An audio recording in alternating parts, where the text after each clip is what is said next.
Mind palaces versus mental fortresses. Why classrooms set the wrong expectation, and why real learning is about identity. Welcome to an Overthinker's Almanac. This episode is part 2 of my 5-part series, From Bricks to Bridges, the story of how my biggest failure during COVID taught me why facts fail, and why philosophy and psychology matter as much as science if we want to create change. In part 1, I shared the story of my failure, showing up with data and sincerity, only to watch it bounce off like Nerf darts against a stone fortress as I attempted to influence my anti-science relatives. Today, we're going to unpack why that happened and how different audiences require different approaches. Why I failed. In the years since my failure to inform and influence during COVID, I've replayed those moments in my head more times than I'd like to admit. My relative sharing, I know I'm right because I'm being fact-checked, broke me. I was only trying to help, to speak reason to chaos. But I brought a chessboard to a gunfight, and there was never a chance. During 2020, in my months of trying to bring truth to confusion, I dedicated myself to educating people, particularly my family. Facts had failed me. I was genuinely unable to accomplish my goal of guiding those I cared about to help them and others around them. Not only was I not successful, but my facts became proof of their worldview.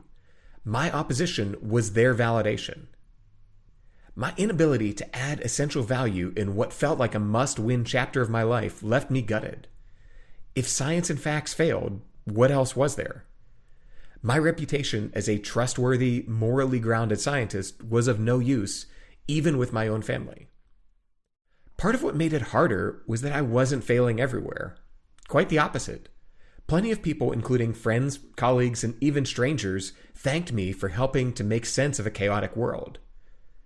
By most accounts, I was doing well. I spent years teaching and considered myself pretty good at it. I could take complicated technical concepts, distill them, and connect with my students. My classroom reviews were pretty solid, though no one ever checked the box that I was a hot professor. So why didn't it translate here? Why was explaining science online to people I cared about such a disaster compared to teaching a room full of students? It took me a long time to discover the answer. I wasn't starting from the right place. Instead of looking at my approach, I needed to understand my audience. Audience and outcomes. Recently, I gave a seminar in presentation skills to a group of executive MBA students. Rather than trot out Dale Carnegie quotes or Toastmasters greatest hits, I kept it simple. Every presentation, no matter the setting, comes down to only 2 questions. Who is the audience, and what is your desired outcome? That's it. Everything else is tactics. How you talk to a venture capitalist, a classroom of undergrads, or board of directors looks wildly different. There isn't one slide deck to rule them all. Starting with a joke or anecdote doesn't always fly. But in all cases, success is defined by whether you connect with that audience in service of your desired outcome. So what happens if I apply that same lens to my pandemic-era writing? When I sat down to translate technical science into layman's terms, I didn't just have the general public as my audience. That's far too broad. The audience actually splits into a couple different categories. First, you have experts versus non-experts. I spoke to that in episode 1, and it's realizing science speak doesn't work without a shared foundation. Talking with experts, particularly scientists, the expected format is the data conclusions formula. They want a wall of peer-reviewed facts, carefully stacked brick by brick, leading to an obvious logical conclusion. That's how scientists are taught to influence and why it works for other scientists. For anyone else, though, that formula leads straight to glazed eyes, polite nods, and daydreaming of faking an urgent phone call or bee attack. So, with a non-expert target audience in mind, the scientist script wouldn't cut it. But it wasn't as simple as using smaller words and less jargon. The key difference wasn't between scientists and everyone else. The most critical distinction is between willing learners versus the closed off. How do you communicate differently with those genuinely interested in learning and those fundamentally opposed to anything from experts? As stereotypical Hollywood Thanksgiving dinners will demonstrate, when someone is closed off to learning, it's less conversation, more waiting for your turn to recite rehearsed talking points. Both sides are dodging the other's reality and potentially dinner rolls. This brings me to a realization that I wish I'd had back then. I needed to stop thinking, how do I explain the data more clearly, and instead asked, what's happening when people aren't interested in understanding at all? Understanding teaching outside the classroom. Reflecting on my days as a professor and my experience speaking in public, you get a feel for your audience. Whether in a classroom, giving a seminar, or writing for the internet, it becomes apparent who is really engaged. Observing those interested in the information you're sharing, it's helpful to picture what they're actually doing with these newly acquired facts. I really like the analogy of thinking of our brains like a mind palace. Imagine a sprawling structure where new ideas get sorted, categorized, and filed into the correct wings. Our brains are pretty incredible, slotting new information into existing frameworks. But it's not just the Dewey Decimal System of putting ideas in the correct places. It's more about comparing new data against past knowledge. With that comparison structure, we're each slowly building our structure of understanding. Picture it like bricks being added one at a time throughout a lifetime. Teaching those open to learning is relatively straightforward, with one caveat. You have to meet the learner where they are today. Remember, our brains aren't categorizing. They're comparing to their existing bricks to figure out how things relate. Targeting willing learners, the task is about applying clear frameworks, using analogies, and connecting new information to what they already know to make it easier to sort and integrate. As a teacher, you're simply providing bricks that fit neatly into their existing palace, and hopefully providing rules to become better builders themselves, teaching critical thinking and problem solving. If you're seen as a trusted brick supplier, like the Home Depot of knowledge you are, their structure grows stronger and more complete.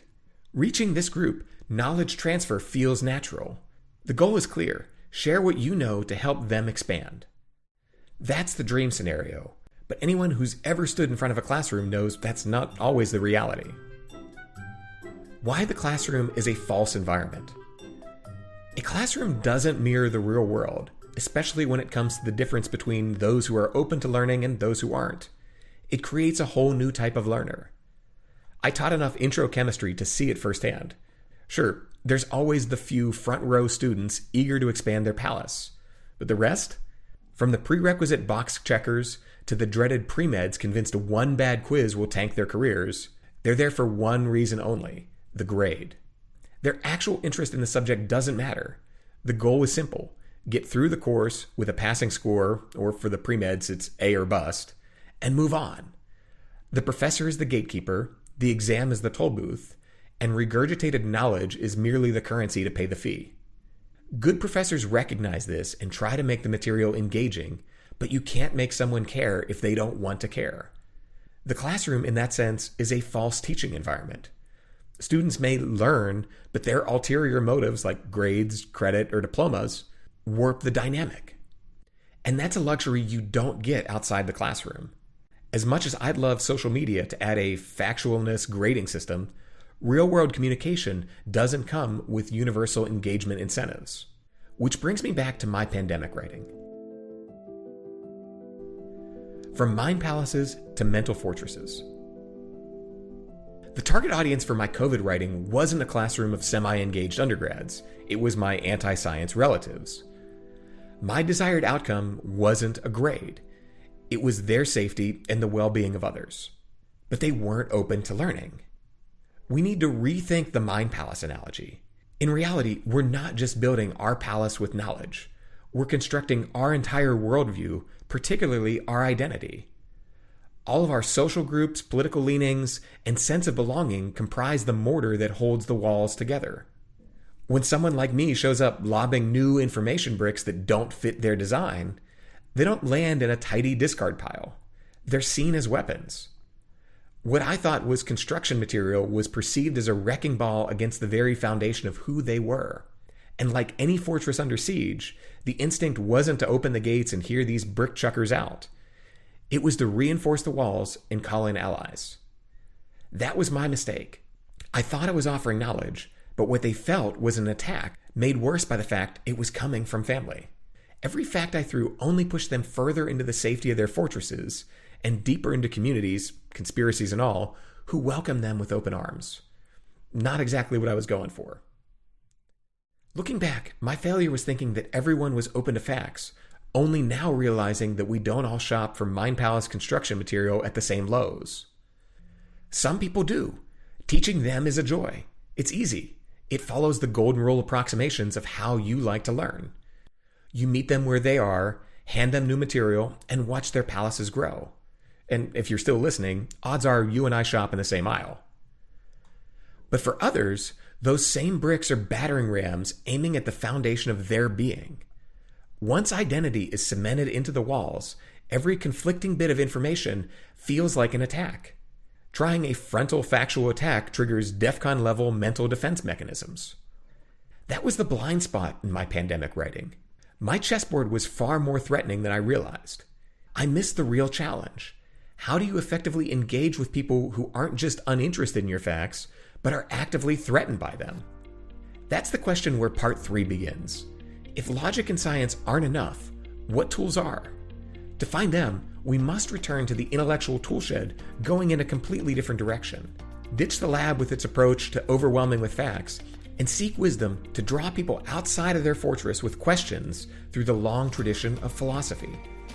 Next time, we'll turn to the OG effective debater, Socrates, and explore his original playbook for engaging the closed off.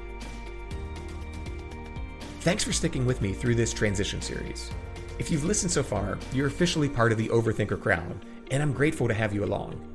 I'm excited to keep exploring philosophy, psychology, sustainability, and whatever else pops up on my mental whiteboard next. Subscribe for new articles every Tuesday. Here's to overthinking the world together, one brick, one bridge, and one big question at a time. Cheers.